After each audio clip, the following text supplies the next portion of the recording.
Hi, welcome everyone to the Focus General Plan Update webinar. We are going to start in just a couple minutes. We're just going to let others filter in and join in. So we'll be starting just a couple minutes. Thank you.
Hi, everyone. If you're just now joining, welcome, and we're going to start in just another minute. Thank you.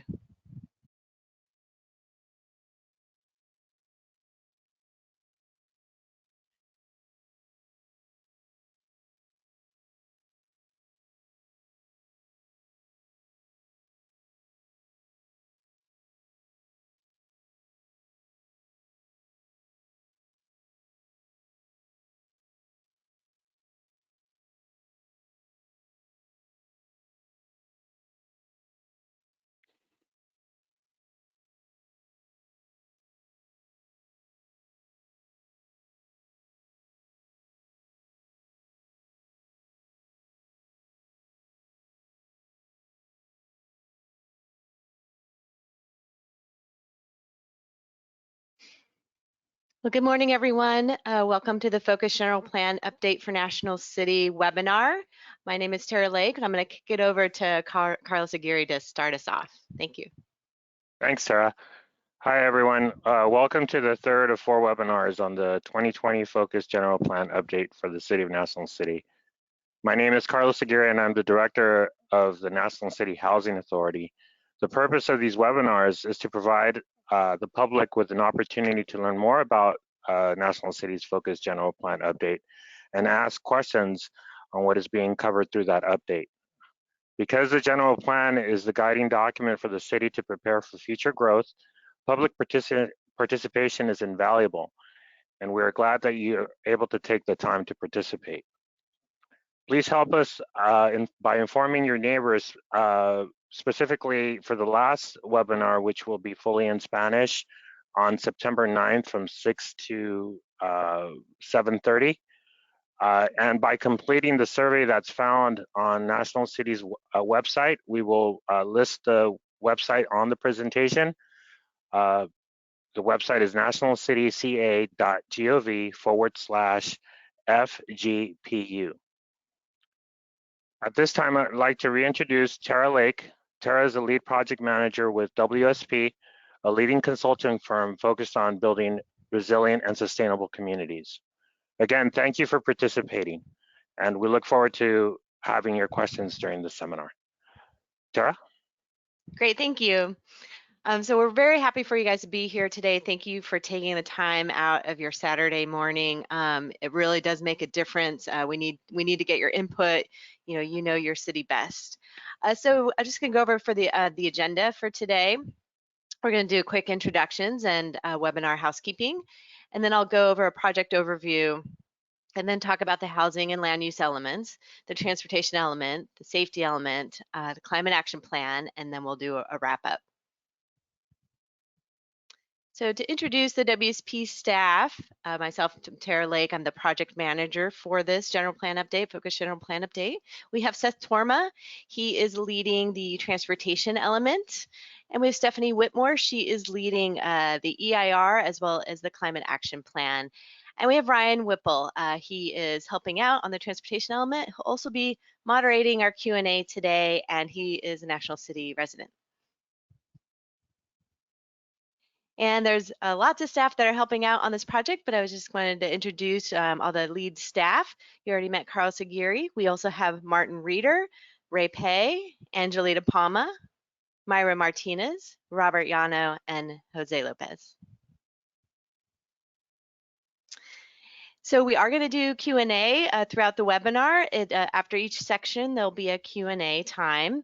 And so in order to ask a question, please type it into the question box. And so there's a picture of it on the screen there. And so when we get to that part, Ryan will be reading them off, and then we will be answering those, whichever kind of appropriate staff to answer the question. And we will try to get to all your questions.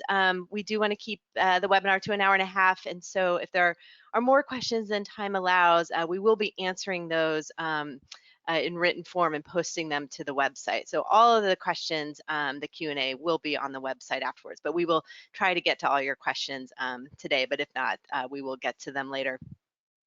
We will be doing polling throughout the webinar, and you guys have probably been on some webinars before when you've done this, but we will be asking questions that you can interactively click what your response is. And so again, please participate. Those are important questions for us to ask and see what you guys want and desire. Plus, it's just kind of interactive and fun, and we'll be showing the results of how the audience participates. And the meeting presentation, this will be recorded, so it will be posted on the website too. If you have friends and family that weren't able to join but still would like to listen, please guide them to our website. And again, the summaries of the Q&A will be on the website too. Next slide. And you can listen in Spanish today. Here's the phone number as well as the code to type in. And this will be on the bottom of every screen in case someone kind of joins late and would like to listen in Spanish. Next slide.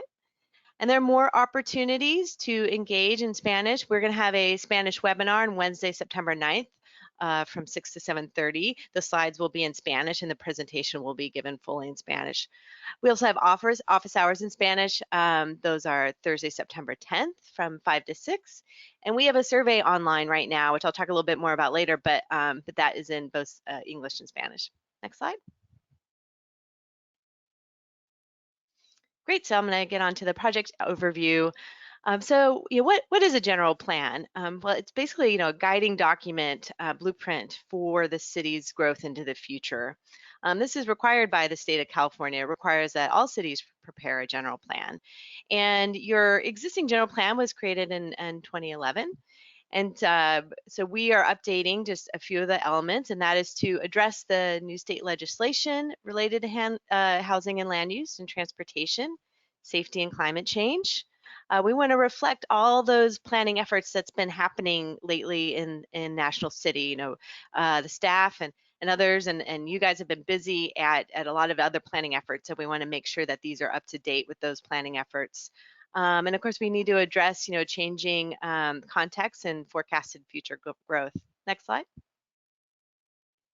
So here's the scope of what we're doing. As I mentioned, we are updating the housing, land use, transportation, and safety elements, and as well as the climate action plan. We also are going to be updating the zoning code and the specific plans where appropriate, so to make sure that they're in sync with any of the policies and regulations we're coming up with for the general plan update. And then we will be doing a supplemental program environmental impact report. Next slide. And here is our timeline. And the critical path there is on the left. We will be getting to our preferred land use and mobility network in the fall. And that's so we can kick off the environmental review in the winter of 2021. The housing element is due to the state on April 15th, and that's mandated deadline. And so that is what was really driving these critical path timelines, is to meet that April 15th deadline. Next slide. And so there's many ways to get involved. Right now, as I mentioned before, we do have a survey online, so that'll be up for another couple weeks. Please take it and encourage others to take it.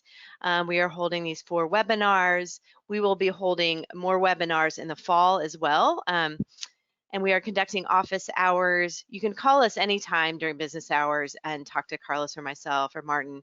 But we also designated specific office hours time, so that way you could for sure get a hold of us, that we wouldn't be in other meetings, etc. We are announcing everything through different forms of social media, as well as it's on our website, and then we did an email blast to the list that National City has. And we'll be conducting a series of stakeholder interviews next as well. Next slide. And here's a little bit about our survey. You can kind of see what it looks like here on the screen. We're using a platform called MetroQuest, and we've used this on other projects all over the country. And it's a very interactive survey, so it might be a little different than what you've seen before. But we've really found that this kind of survey, we usually get better participation. We get more people using it. It's very interactive. There's a screen it's almost like a game where you have money and you have to choose which of the projects you would spend a certain amount of money on. It helps you to really decide what's important and how to prioritize things. So again, we really encourage you to take it and encourage others. It's really valuable for input into this process. Next slide. So here's our first polling question. What topic area being addressed through the Focus General Plan Update is most important to you? Please select one: land use, housing, transportation, safety, or climate change.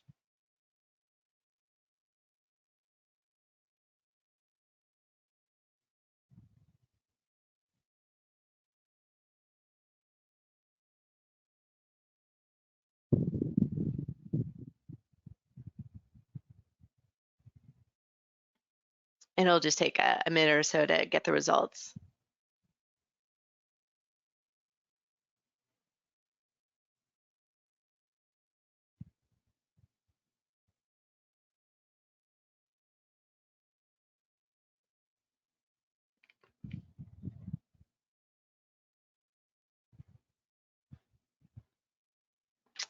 Great, so it looks like housing is most important to those on the webinar today, and then followed by land use. Thank you. And so now I'm going to talk about the land use and housing elements. So what is a land use element? It's really what designates the distribution and the location and the extent of uses of our land for all different kinds of uses, such as housing, business, industry, parks and open space, schools, retail, etc. Here's a map showing the existing land uses. You can see in yellow, that's residential. So the city is mostly made up of residential. You can see the industrial in purple, and that's more located over by the bay. And then you can also see the red, and that's a commercial, also kind of mixed use, and that's of course located in downtown and along the commercial corridors. Next slide. And here's an example of some of the planning efforts that have recently been done. Just recently, Interconnect was adopted here in 2020. And that's a plan. One of its policies is looking at, how do we plan for 10-minute neighborhoods?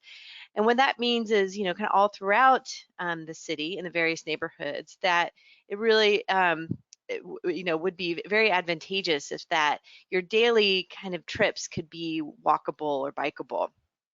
And so, for example, that you can, get to a doctor's appointment that way, or go to the bank, or visit the community garden, or go to a healthcare appointment, et cetera, walk to school.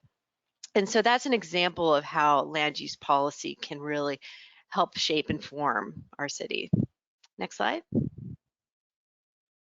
And what is a housing element? Well, housing element contains policies, programs to address housing for all income types. Again, then this is required by state law. Next slide. Here's to kind of looking at the numbers of population in 2020. We're about at 62,300 for National City. You can see that's going, growing in 2050 or projected to grow to 85,000. Currently we have about 17,400 units, and that's projected to grow up to 24,700 units. Next slide. And so this is the regional housing needs assessment. This is how, the SANDAG comes up with the needs assessment for all of the cities in SANDAG's area. And so for National City, it's been determined that 5,437 units are needed in this planning period, which is from 2021 to 2029. So that's what we're planning for now for that range. And as you can see, they're also distributed amongst income types. Next slide. And so we're currently underway doing a site inventory. So that's figuring out where these 5,400 units can go. And so we look at vacant sites, but there's not a lot of vacant sites in National City. It's a fairly built out, pretty much built out city. We look at city-owned sites. And then we're looking in the downtown specific plan area because that's already zoned for higher density and for multifamily housing, as well as the mixed-use districts and corridors. Those are also zoned for higher density, not as high as downtown, but higher density and multifamily as well. And then you also have some multifamily zoned areas that we're looking at. And it's important that it's doing the site inventory is not just a matter of if it's zoned for that number of housing types that we're looking for. It also has to be a realistic site for housing to go. There just it can't be a site that's really hard to access. Sites that are more accessible to transit are favorable. There's a lot of different factors that we look at here to determine if a site is really a good site for multifamily housing. Next slide. And so your current housing element, I was just going to go over some of those goals and policies because they're all very great goals and policies that maybe some of these will continue on, if not all of them, but we'll of course be creating new goals and policies as well. But also I think it just helps to give you an idea of what a housing element's striving for. So maintain and enhance the quality of existing residential neighborhoods is important. Conserve the affordability of the existing housing stock. Increase the availability and affordability of safe and sanitary housing for all income groups, provide a sufficient number of housing units and a range of housing types, promote and implement fair housing practices and equal access to housing opportunities, enhance housing affordability through energy conservation and design. And so next I wanted to talk about, some new strategies or kind of enhanced strategies going forward of how we can, get more affordable or housing for all income types in National City. So, one strategy is, of course, to increase housing production. So one solution to that is adopt an accessory dwelling unit ordinance. So an accessory dwelling unit is a unit that we used to kind of call granny flat, but it's a separate unit that's usually kind of in the back of a house, but it also can be attached, like it could be an attached garage, etc. And so we're looking at ways of how to make these easier and more affordable for residents to build. So providing permit-ready customizable plans, for example, is an idea. The city of Encinitas is doing this, and the city of San Diego has adopted this as well. Next slide. And so another strategy for increasing housing production is adopting an inclusionary housing ordinance. And what this is when a developer wants to build multifamily housing, that they are required to build a certain number of affordable housing units or pay an in lieu fee. And so a lot of cities are doing this now, as well as the city of San Diego. So this is definitely something that we'll be looking at as well. Next slide. And then another solution too is providing incentives to supplement the state density bonus program. So currently the state has a density bonus program. So that's where if a developer is building say market rate housing and they build a certain percentage of affordable units, then the law allows that project to be somewhat denser.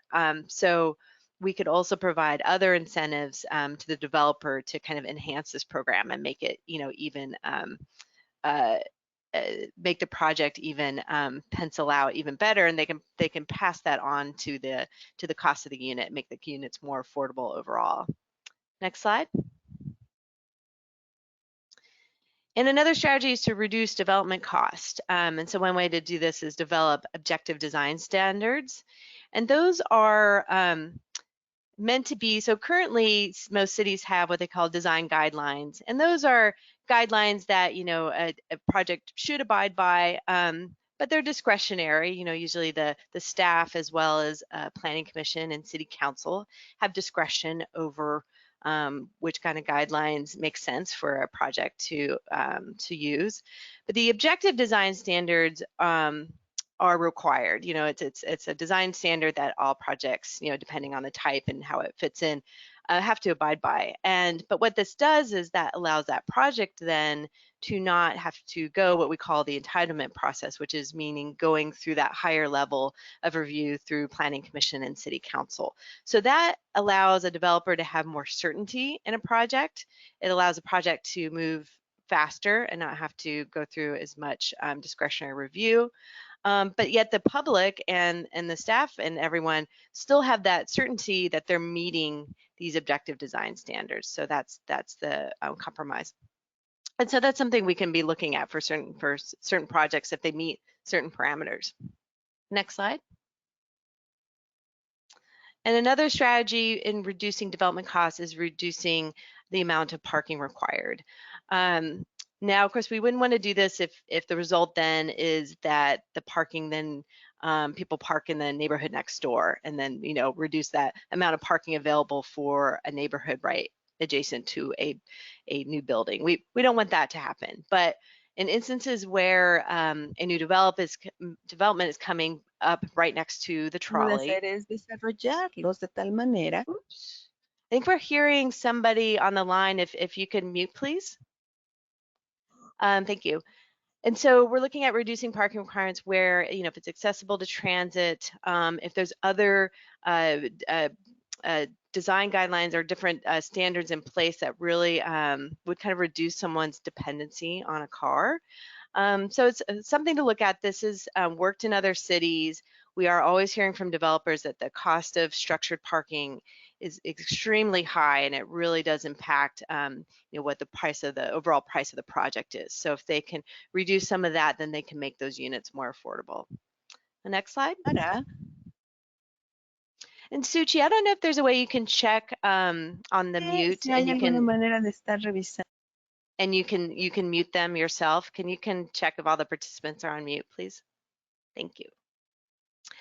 And another way is to reduce development costs is to streamline the entitlement process. We've sort of talked about this. Some of these strategies would streamline the entitlement process. So, for example, the city of Santa Rosa has developed a streamlined eligibility checklist, and if they meet that checklist, that lets them go through the process faster. So there's different ways that we can help expedite these projects, and that saves the developer money, because if it's a shorter process, then there's less carrying costs that they have.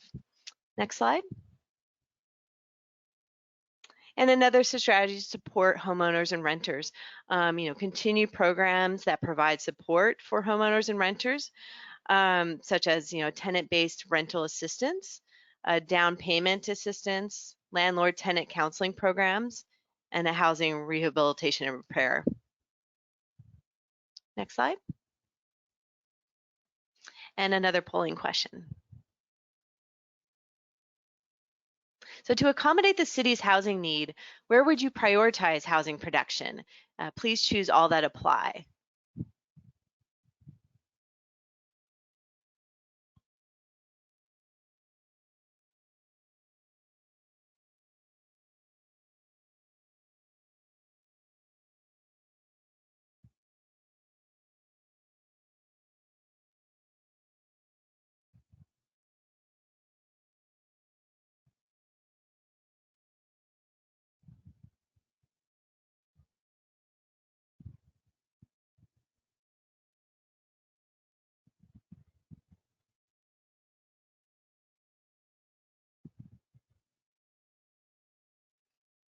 And again, it just takes a minute for these results to come in.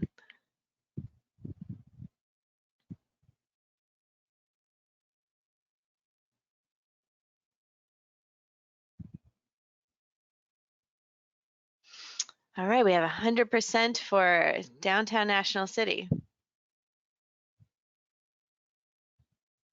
And so for those on the line would like to take advantage of the higher density there already. To accommodate the city's housing need, what types of units would you like to see produced? Please choose all that apply.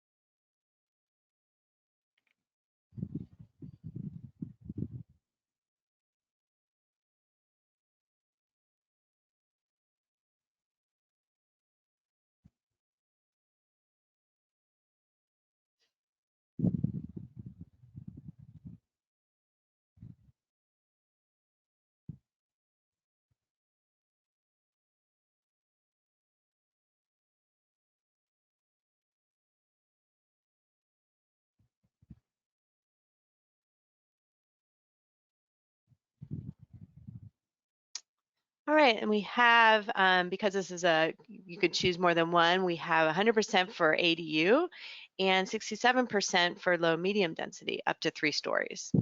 Thanks for your input.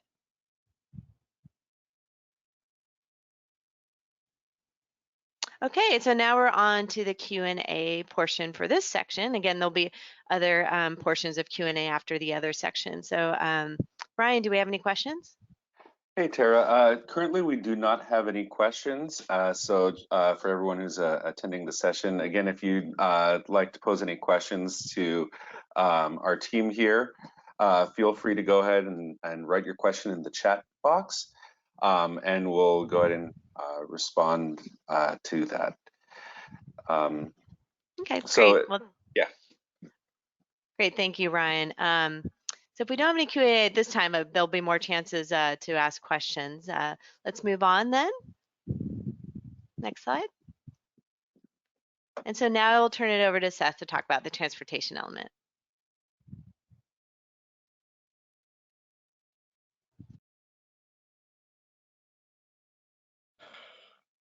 Thank you, Tara.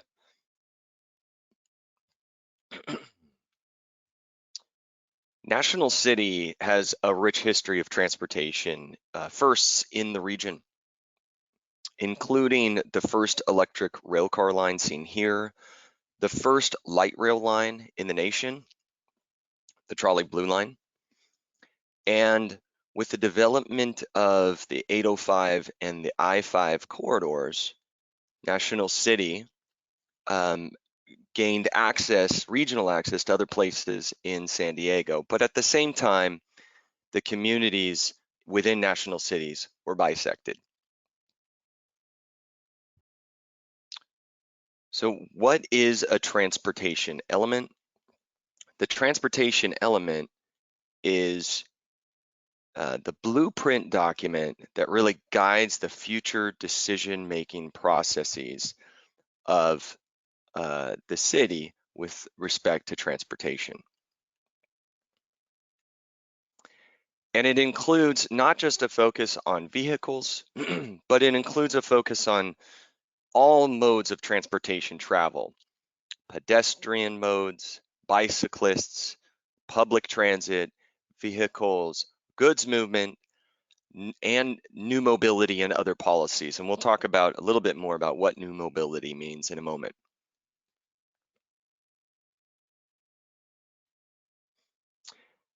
It's important to note that this effort that we're embarking on here is really building on a lot of all the previous planning and city efforts over the last 10 years since the last general plan update. And we had a lot of existing information that we could build on because of the variety of plans that have been completed. And most notably, I wanted to point out the bicycle master plan, the ADA master plan, and the recently completed interconnect study gave us a tremendous amount of existing conditions information.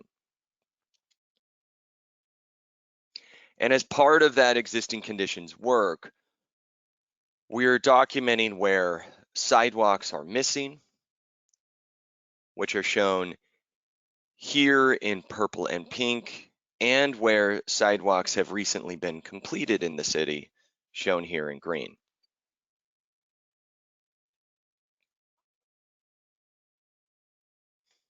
We've also documented where existing and planned bicycle facilities are, shown in this graphic, and we've done the same for public transit, for the vehicle roadway network, and for goods movement and parking.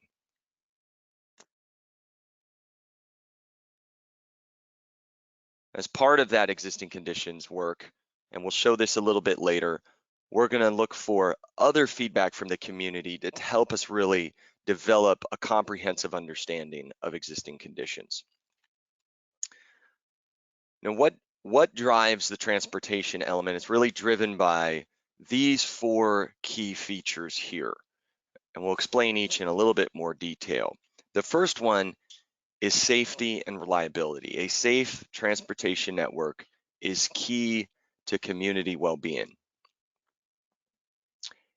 And a robust and resilient transportation network safely accommodates all users and maintains access for critical lifeline services during emergency events like flooding, etc.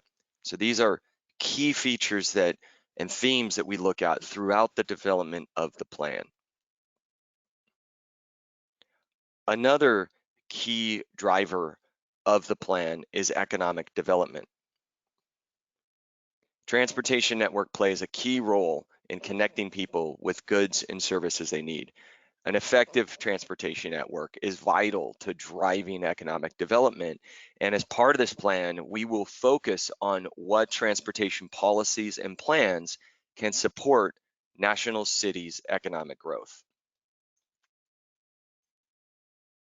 Another overarching goal is to ensure that National City residents have quick, safe, and convenient access to the places that they want to go within National City, like parks, schools, and your favorite shops and restaurants.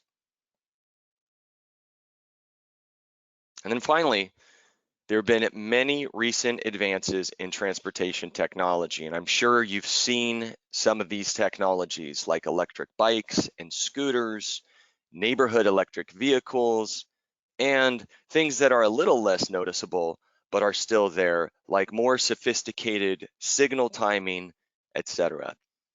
We want to make sure that National City has a plan to address these new technologies and a plan that addresses other technologies that will affect transportation in the near future, from autonomous vehicles to autonomous transit shuttles.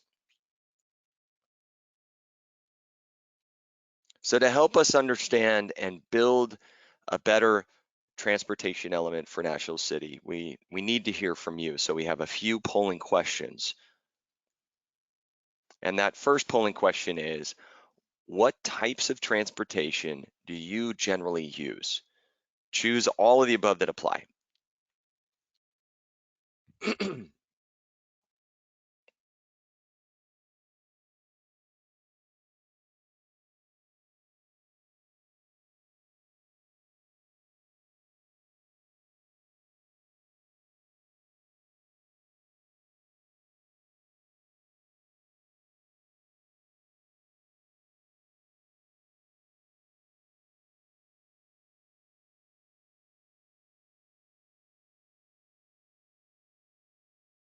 So the polling is in progress and it takes just a moment to collect all the responses.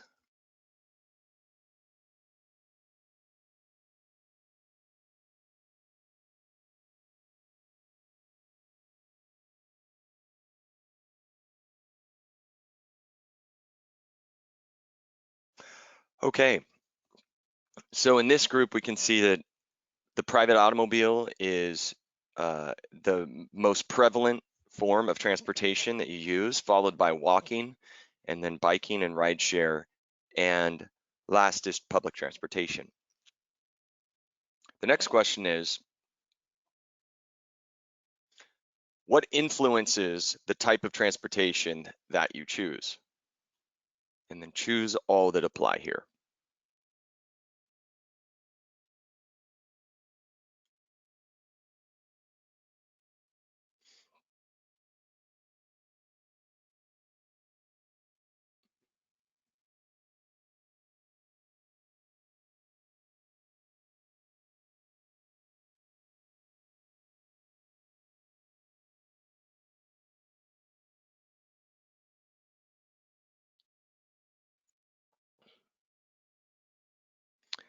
So we're going to wait while people are responding to this, just a few more moments.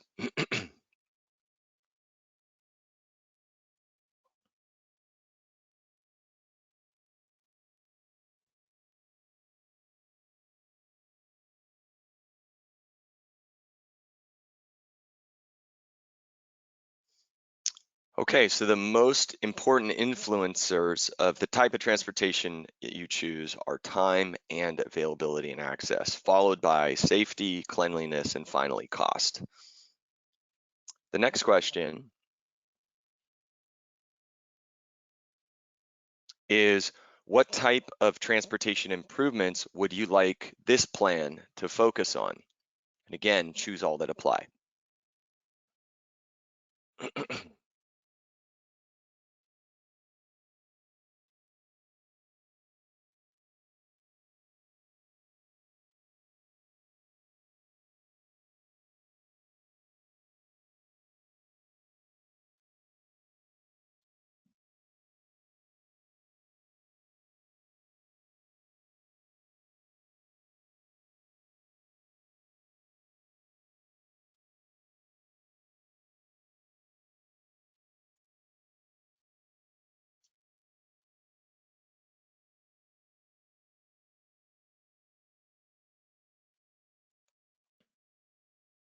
Okay, the results are almost all in now.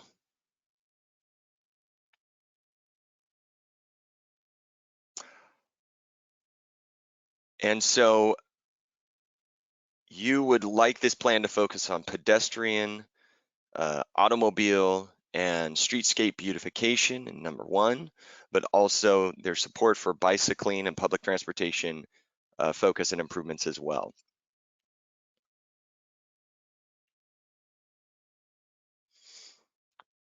To allow us to get for you to get give us more specific feedback about precise or exact locations where you'd like to see those improvements you just discussed, the online survey tool that Tara mentioned before, which is shown here, and there's the website for it, is available to do that. You can see here that there's a map, and you can click that map, zoom into the precise location if you have one, and let us know where you'd like to see improvements, where there are challenges or opportunities for making improvements for the transportation of National City. And with that, we'll open it up to the Q&A. Ryan, do we have any questions?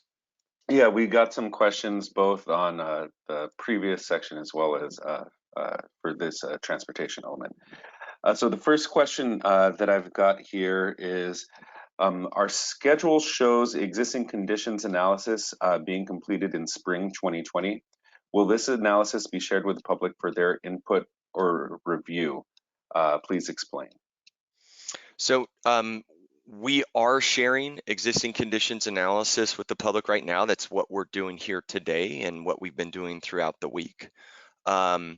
The existing conditions analysis continued through the summer roughly, but and started in the spring, and was building on, again, all of the previous efforts as well that were recently completed on the transportation side, notably the interconnect study, which was a process of a couple of years as well. And so with respect to sharing further information, maybe I will defer that question or that portion of the question back to Tara as the overall project manager. Sure. We currently have the existing conditions document for the mobility, and I believe that's still being reviewed by staff. So once they're done with that review, then yes, we will make that public. We are also currently working on the existing conditions for the housing element, and that's really what's culminating in our site inventory. So that's still being done, and then it'll go for review, and we'll also make that public on our website. Thank you. All right. Next question. How much of these transportation methods will be using green energy? Is there a zero emissions target? Will we be adding vertical gardens where possible or more trees greenery to help with emissions eradication?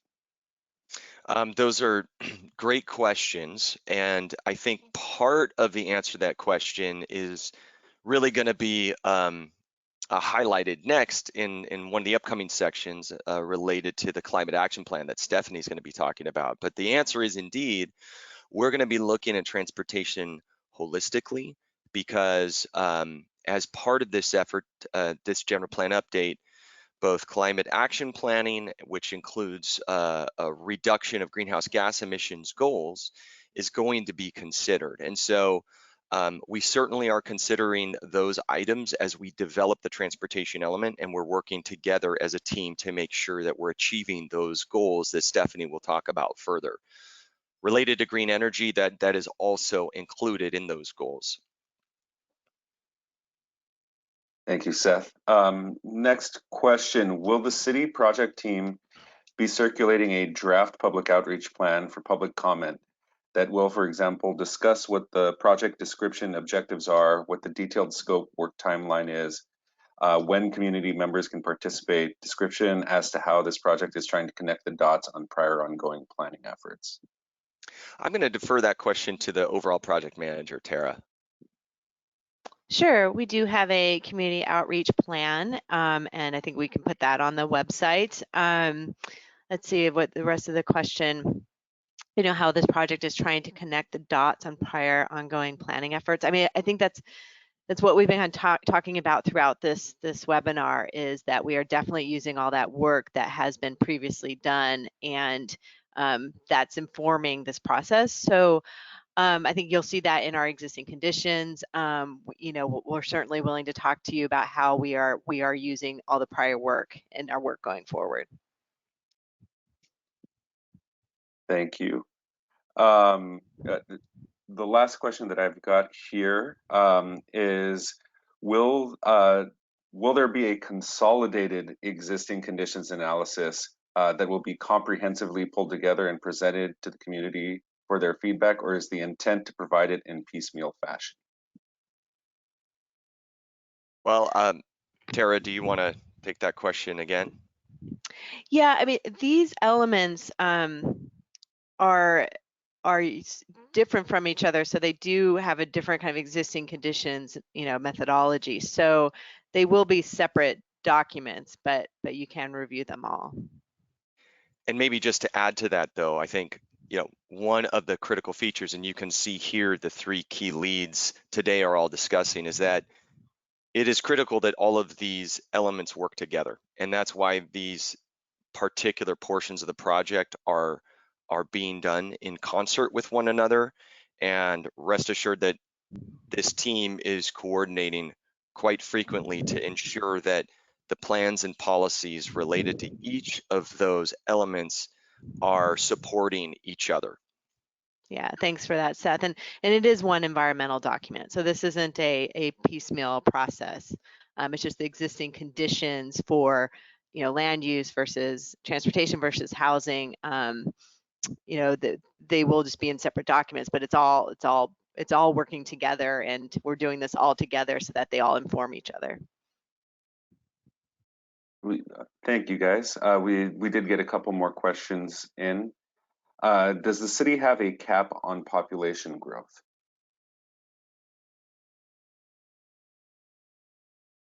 And unmute myself. No, I would say they don't have a cap on population growth. We project the population growth versus, using the census data that we have. Also, Sandag projects it, and they project it by using the land use data and other means and census, et cetera. But no, there's no cap. Next question. Will the public outreach plan that is intended to be posted online include a detailed scope of work timeline, detailed project description, and objectives. I'd say, you know, the scope of work, that, you know, it's not usually posted online, all the contract information. I would defer to the city because that's, you know, that's for them to release if they like. So I don't know if Martin, you want to opine on that?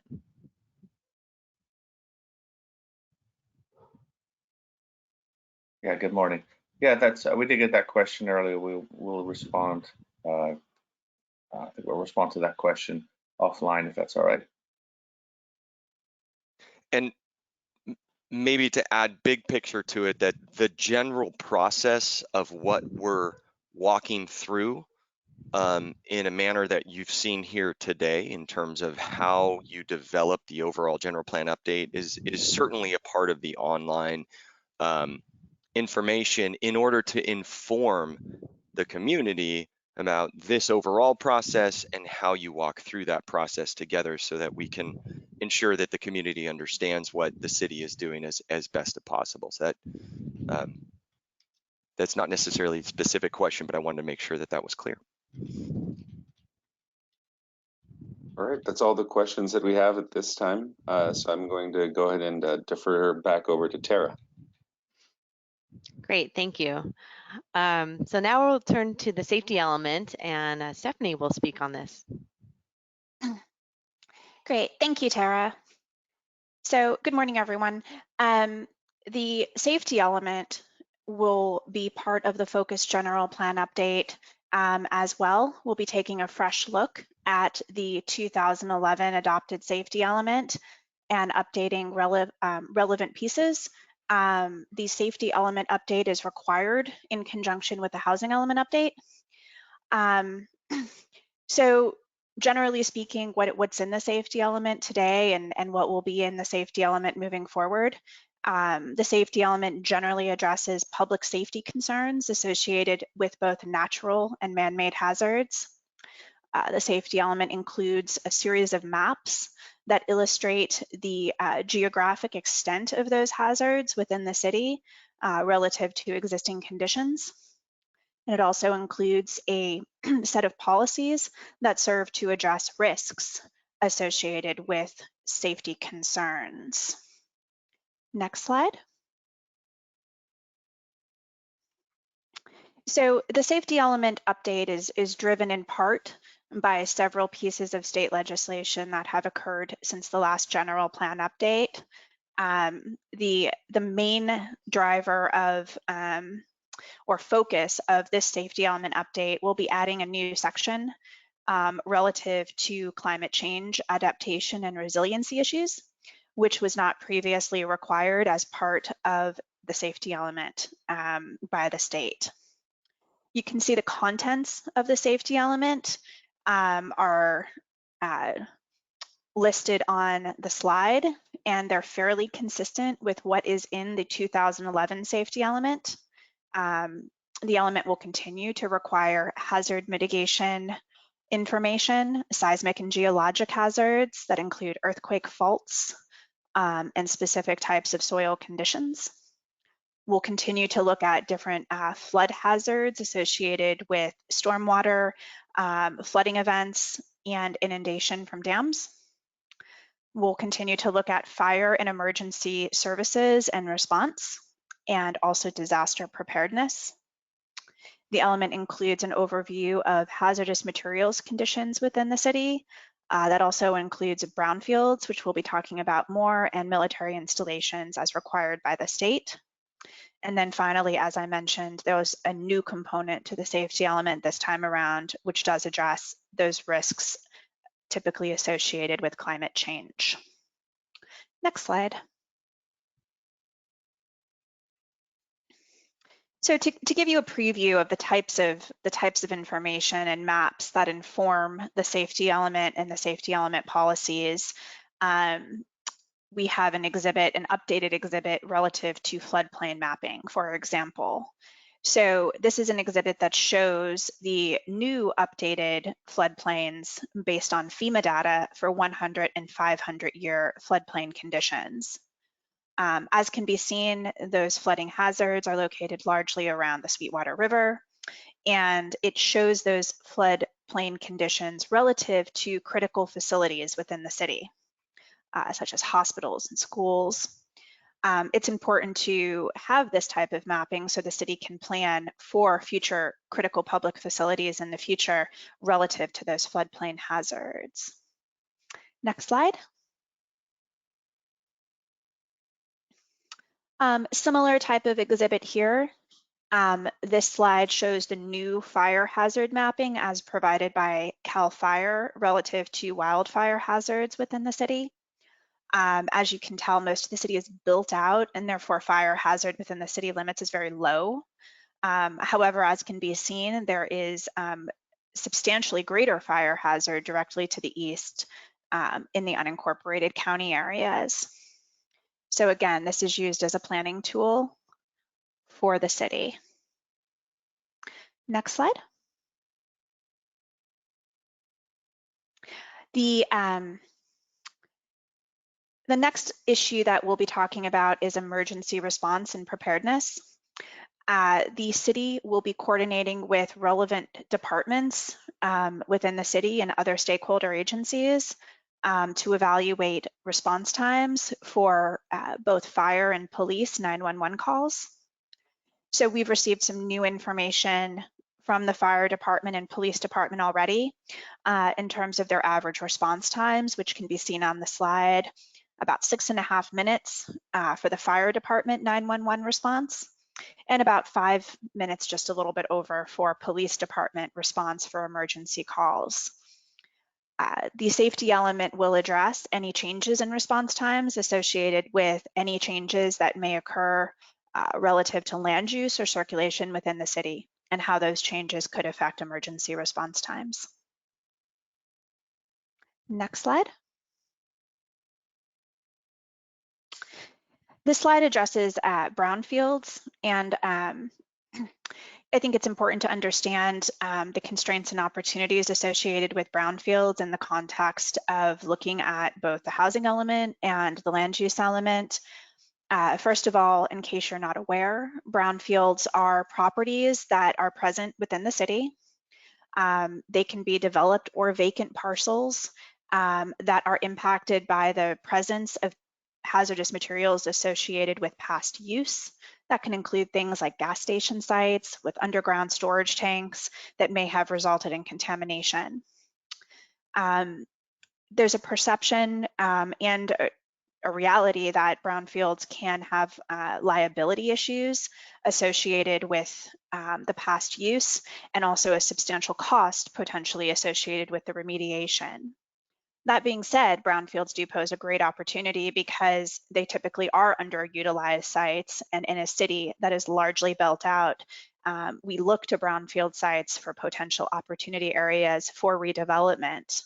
As can be seen in the images, this has been done successfully in the city before. Shown in the before photo is the Paradise Creek apartment sites as a brownfield condition, and then down below, you can see the apartments that were constructed successfully on this property. Next slide.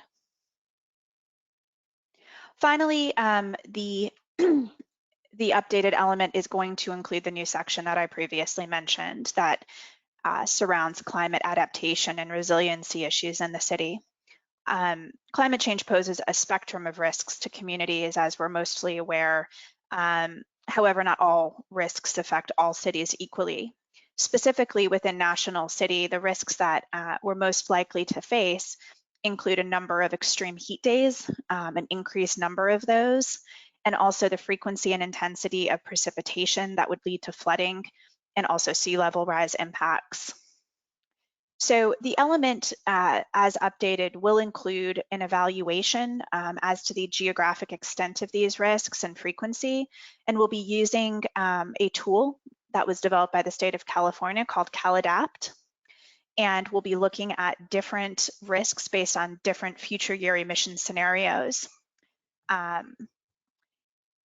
The series of maps will inform the frequency and extent of these phenomenon, and we'll be looking at policy framework to address how the city adapts in the future. So I think next we have a polling question. Great.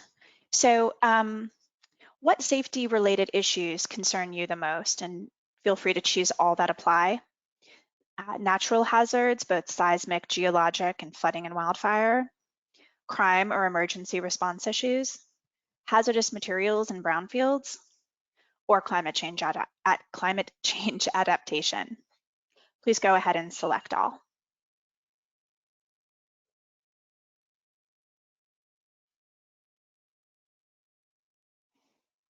And we'll just wait a minute while the polling results come in.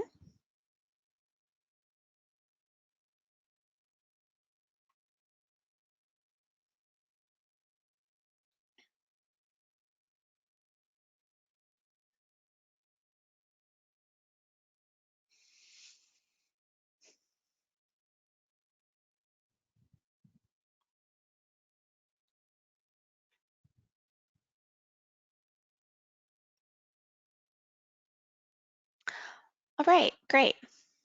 So clearly we see that all of the participants are concerned about crime and emergency response.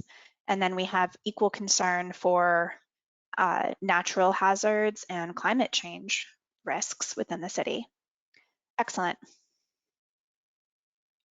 So next, Ryan, do we have any questions? Yeah, we've got a couple of questions here.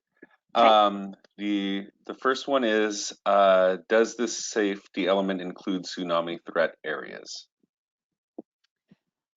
Yes, we generally talk about that. The city is a little bit further away from where tsunami risks are generally considered, but yes, and the biggest issue that's typically addressed with tsunami risk is looking at evacuation routes within the city, which communities are required to have in California. So we'll be taking a look at that. Thank you. The next question is, this is going back to the overall process. Aside from the Spanish-only webinar on 9/9, what is the city planning to do to address hard-to-reach NC community members, particularly in disadvantaged communities? I can address that. Yeah, thank you, Tara. Sure. So we are, the other 3 webinars we are translating into Spanish. So I believe we have people right now that are listening through the Spanish line. We also are doing all the materials in Spanish. And I also mentioned we have a survey that's in Spanish. And we are in a difficult time right now because of COVID. Typically, we would be doing pop-up outreach and be in areas where we think we can interact with the disadvantaged communities. Maybe folks that don't typically participate in public workshops. So we are at a bit of a disadvantage there right now, just because we can't go out in the public. But we are trying to do the best we can in this virtual environment. We are getting really good participation on these webinars. We're getting more than I've usually seen in public workshops and other work I've done in National City, and also what I'm hearing from staff and other consultants. So I think, even moving forward, when we're past this, the COVID outbreak, when we're post-COVID, I think, we'll probably, keep doing webinars, but in addition to the traditional public outreach of pop-up outreach and public workshops and stuff. But I think this has been a good way to involve people because, you don't have to worry about childcare or, it's other commitments you have. So that's been good. But yes, we're trying to do as much as we can. We also have the Spanish office hours.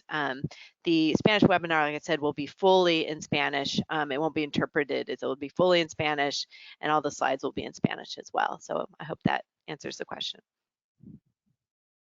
Thank you, Tara. Next question, going back to the safety element. How safe is development in brownfield areas? Is safety guaranteed? What types of remediation are used? Does the city test the water for potential contamination coming from these sites? That's a great question. So remediation within brownfield sites is highly regulated by the state of California Department of Substance Department of Toxic Substances Control, DTSC, and also the County Department of Environmental Health. So the bar is very high for redeveloping different types of brownfields when it comes to residential uses. Residential uses require a very high level of remediation, and then commercial sites require lesser remediation. So really the level of remediation is contingent upon the type of use associated with redevelopment. And there is a very stringent number of steps that need to be taken, and those steps need to be taken by the developer. So the city really, unless it's a city project, is not faced with those obligations. The city can be a partner in that remediation process, depending on what resources they have or want to commit. But the obligation is that of the next user of that site. So generally speaking, these sites are dealt with a great amount of care. Thank you, Stephanie. Another question, what will the city be doing to reverse the disproportionate pollution and incompatible land uses, particularly within disadvantaged communities? Okay, that sounded like a two-part question. I'm sorry, can you read the first part again, Ryan? What will the city be doing to reverse the disproportionate pollution and incompatible land uses within disadvantaged communities? So I think to your section there, the disproportionate pollution. Okay, sure. So you know, the existing land use pattern may have perceived disproportionate pollution within certain communities. And we do look at the, as part of the land use element, look at where those issues may occur in terms of residential being close to commercial or industrial uses that may be heavy polluters. And that's something that's addressed in the environmental impact report as well. We can't so much as address existing circumstances, but as we plan for future circumstances, you know, how do those uses relate to one another, and what can be done to mitigate those potential impacts on sensitive receptors in the future. Yes. So hopefully, I'm sorry, Carlos, do you want to jump in? Please feel free. Yeah. Oh, no, thank you, Stephanie. I think that's the case. I think we also need to highlight that this has been an ongoing process with the city. The last general plan update really took into account conflicting uses and how to mitigate those. And I think this update will also be a conversation as how do we evolve that through different processes the city has already done. The West Side specific plan has already started to look at where housing is placed and how that interrelates with industrial uses and other commercial uses, et cetera. So I think in overall the analysis in the previous general plan has already set the stage and the conversation for additional developments in this update to address that. Great, thank you, Carlos. Thank you both. Going along the similar vein, will your existing conditions analysis not address land use incompatibilities and pollution loads? That's not really part of the safety element. That's part of the land use element, looking at land use incompatibility issues. The safety element looks more specifically at existing risks from the types of hazards we described. So it's very prescriptive in terms of what the safety element looks at. I can jump in for land use, Stephanie, if you'd like. Sure. So yes, we will be looking at that. I do want to emphasize, though, this is a focused general plan update. This is not a full general plan update. So the housing element is kind of driving a lot of this focused general plan update. So we want to make sure that the general plan can accommodate the housing that we need to provide for the RHNA. We also want to make sure it's up to date with all of the planning work that's been done so far. And also, we want to coordinate that with of course transportation, because land use and transportation are so intricately linked. So this is not a full update. So we are focusing it on updating it per what's coming out of the housing element and what has already occurred on your previous planning efforts. So we're looking at all those existing conditions that has been done for these previous planning work. And I did see Danny too. I think there's been so many questions, and of course we're jumping around sections. But and I saw your question about, our existing conditions going to come out before we go into goals and policy development. And yes, that's the case. And I guess, finally, the one thing to add onto what Tara said is that, of course, the issue of whether or not the project, which is the Focus General Plan update, would result in any sort of impacts or new impacts to the community associated with pollution or exposure to hazardous materials or hazardous conditions or air toxics and those sorts of issues. That's all addressed in the environmental impact report. Great. Can I just do a quick time check? Emma, how are we doing on time, please? We have time. Okay.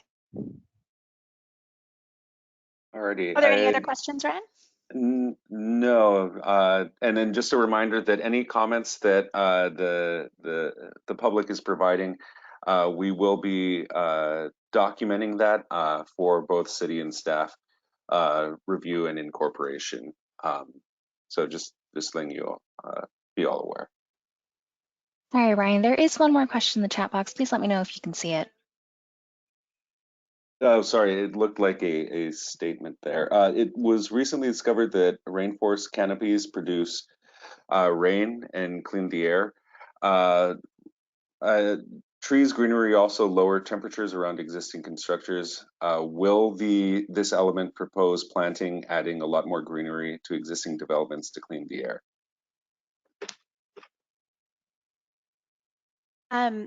I'll start with that. So that particular issue of tree canopy crosses several different issues. It addresses heat island issues within the city, which is more of a land use issue. And then the issue of carbon sequestration from tree canopy is well beyond the scope of what can be dealt with in the Focus General Plan update. It has a carbon sequestration is a much larger issue that needs to be dealt with, more globally when you talk about rainforest issues, and sequestration is a very, very small portion of what will mitigate carbon emissions from the city, unfortunately. But in terms of tree canopy, yes, I think it's an important issue as we look at land use and circulation changes, and where we can increase street trees. And I think that's been mentioned with the transportation element as well, that's an important concern, and we acknowledge that. Yeah, and just to add to that, our Public Works and Engineering Department has been working diligently over the years, gaining grants and sites to really study the current tree canopy and where there's potential for growth. And so we do have a lot of documentation around that effort. So if there's particular interest in the National City greening effort, I think we can point you to the right persons in our engineering department that have been working on that effort as well. Great. Thank you, everyone. And then I'll go ahead and we don't have any other questions, so I'll pass the mic back over to Stephanie to continue on with the CAP. Oh, if I can, just one more thing. I did see, because I was asked a couple of times about if they could know how many participants are on the webinar. So that we've had 2 webinars already, and I can't remember the exact numbers, but it was something around 23, 25 participants for each one. So we've already had about 50. This one has been a little less, probably because it's Saturday. So there's 6 today, but then we're also doing another one. So overall, we're looking at about 70 participants or so. And I don't know if I can see the Spanish ones that are listening online right now too, so there might be more. But yeah, so we're looking at about I see 50, 60, about 70 for this webinar series. Thank you. So with that, yeah, I'll turn it over back to Stephanie to talk about the climate action plan. Great, thank you, Tara. So if we could go to the next slide, please.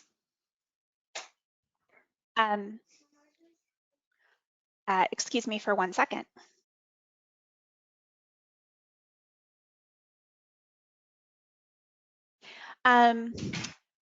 Okay, so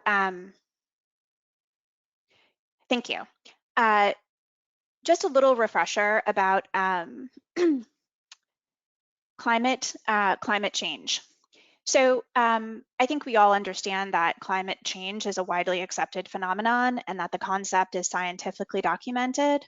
Human-induced greenhouse gas emission sources contribute to the greenhouse effect.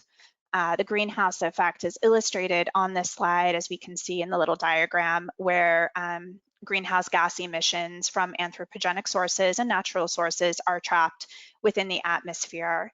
It can result in higher temperatures and all of the impacts associated with those, including sea level rise and other harmful conditions to man and natural habitats.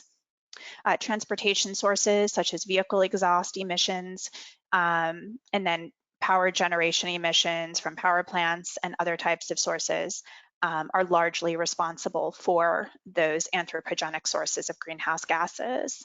Next slide.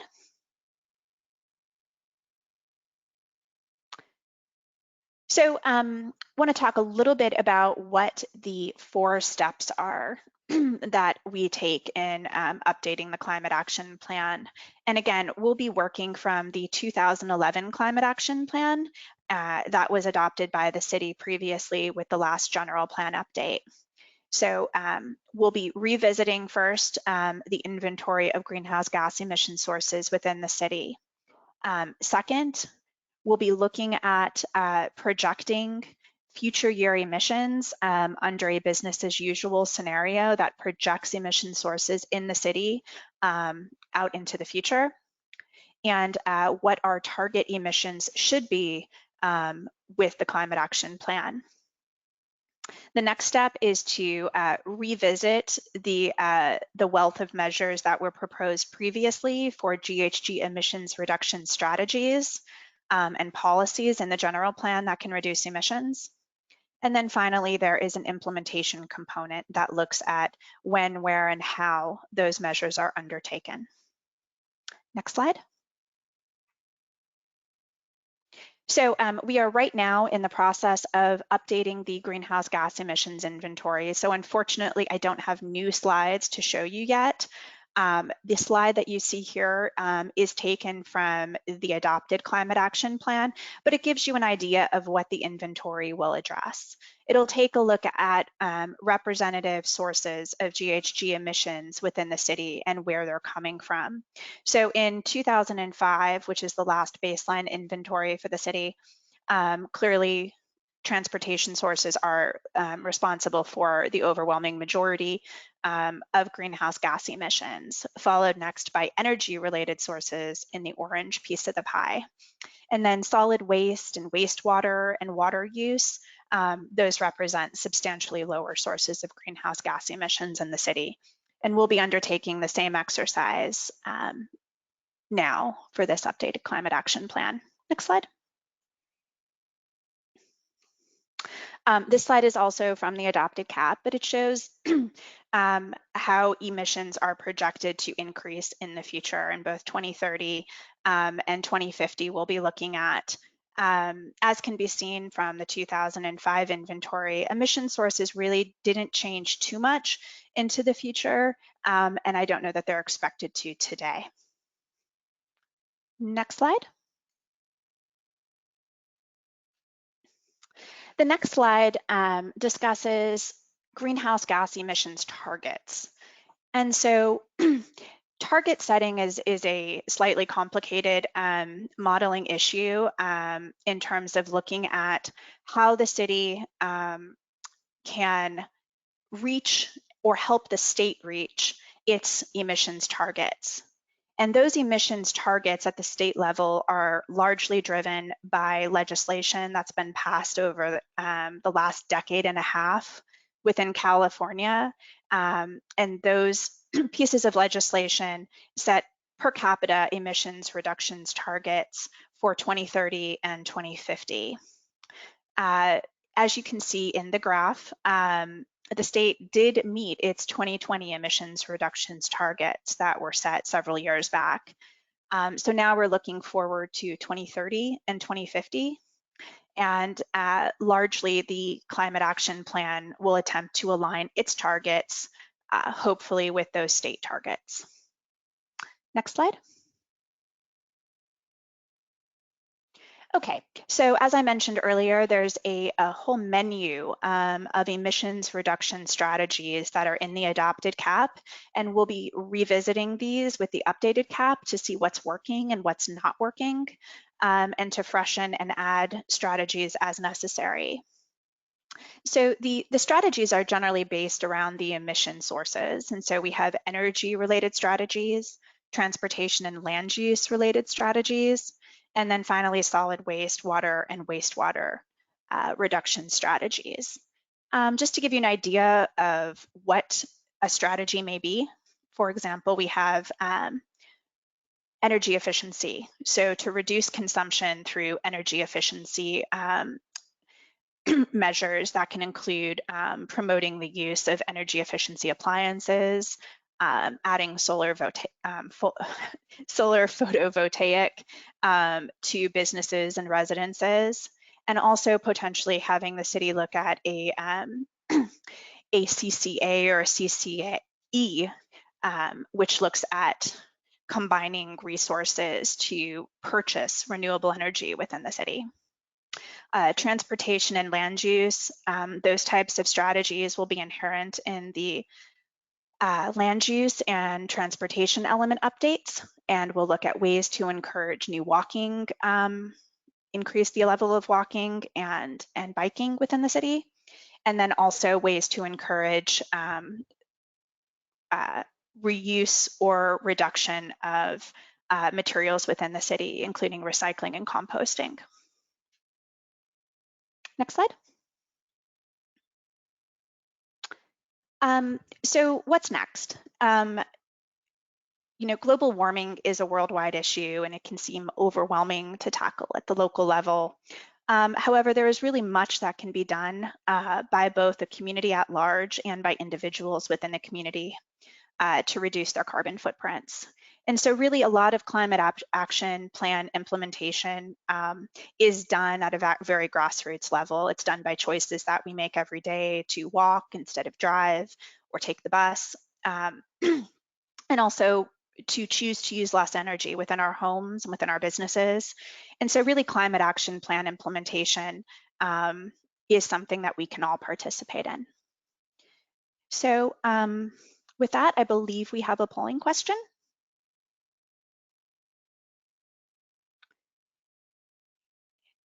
What emissions reducing activities do you currently participate in?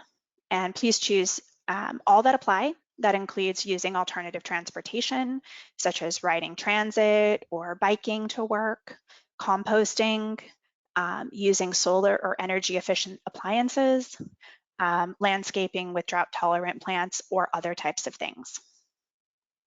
And we'll wait a minute while everyone votes.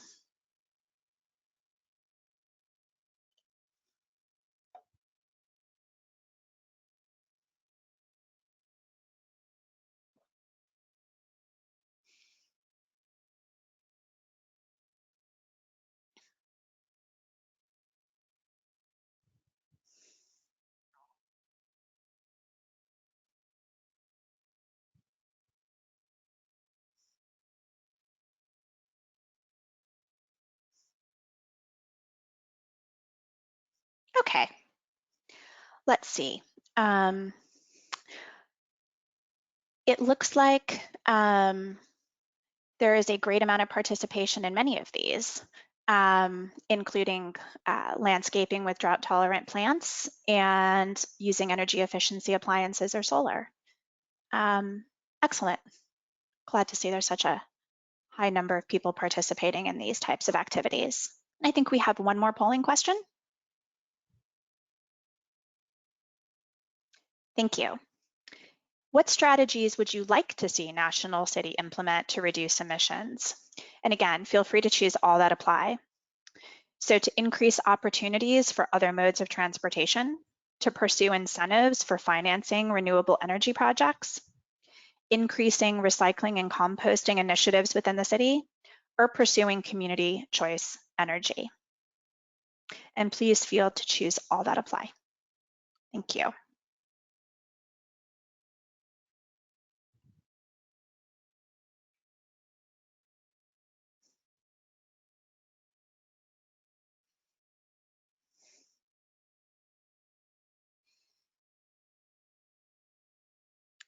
Just waiting a minute for the polling results.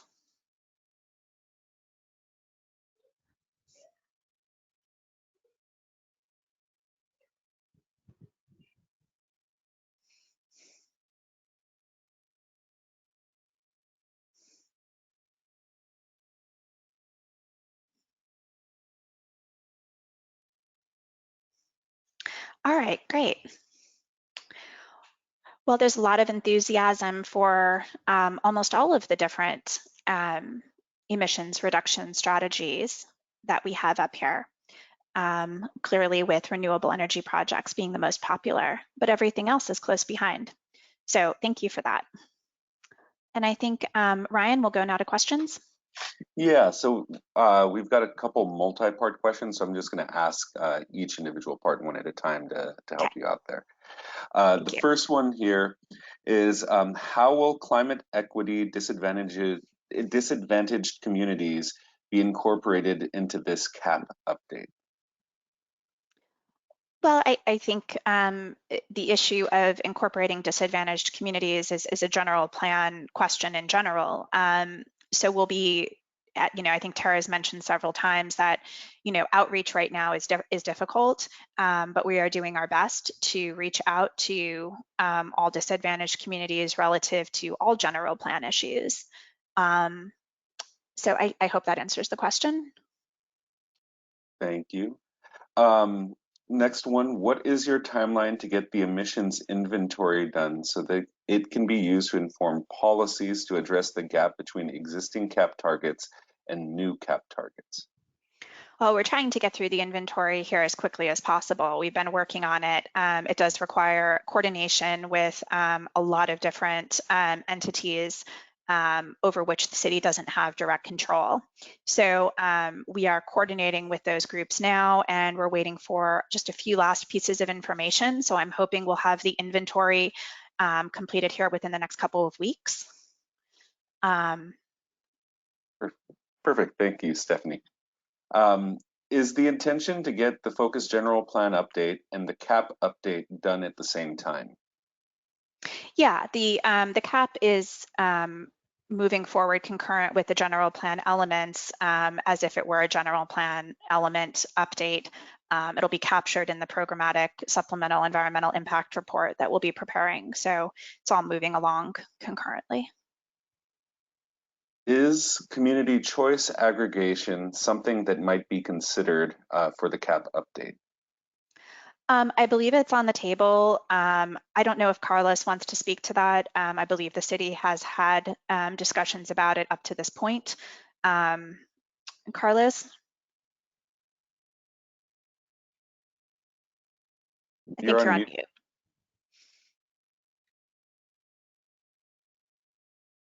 Sorry about that. This has been also an ongoing conversation here at the city with regards to participation in a community choice aggregation program. Based on the data and the information we collect as part of the Focus General Plan update, there may be recommendations, but again, it's quite a complex participation, and there are a lot of other factors, but the city is dealing with that process independently through our Public Works and Engineering Department as well. All right, thank you both.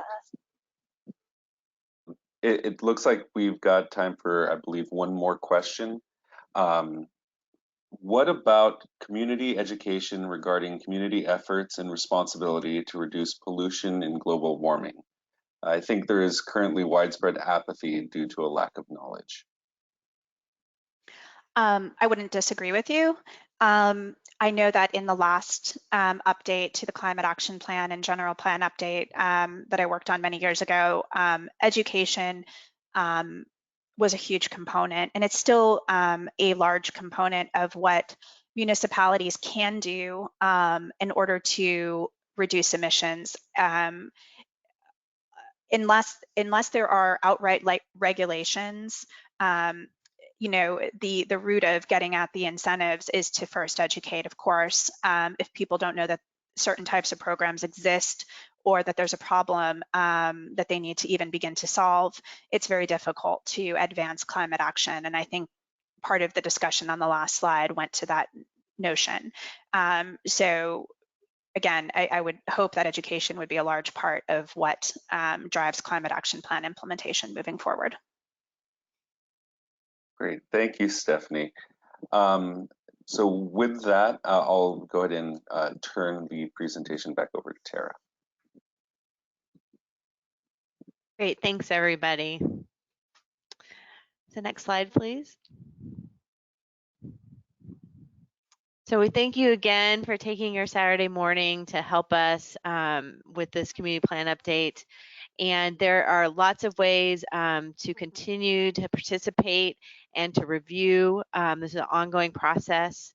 But I do want to remind everyone, please take the survey that's on the project website. There is, of course, the upcoming Spanish webinar. And the office hours have happened pretty much already, except for the Spanish office hours are still yet to come. But also you can call us anytime. So again, those were just set aside to kind of make it easier, but please call Carlos or myself or Martin anytime. We will be doing a whole nother round of community participation in the fall. But as we mentioned, you know, as those existing conditions documents are done and reviewed by the city, those will be made available for review. So please review those and give us your comments. And again, we're really happy that we are getting so much participation through these webinars, through the 3 now that we've already had, and we really thank you for that. And again, please call us for any other questions. And again, any questions we didn't get to, those summaries will be made available on our website. So thanks everybody, and I hope you have a nice rest of your Saturday and a nice Sunday, and we look forward to working with you again more in the future. Thank you. Thank you, everyone.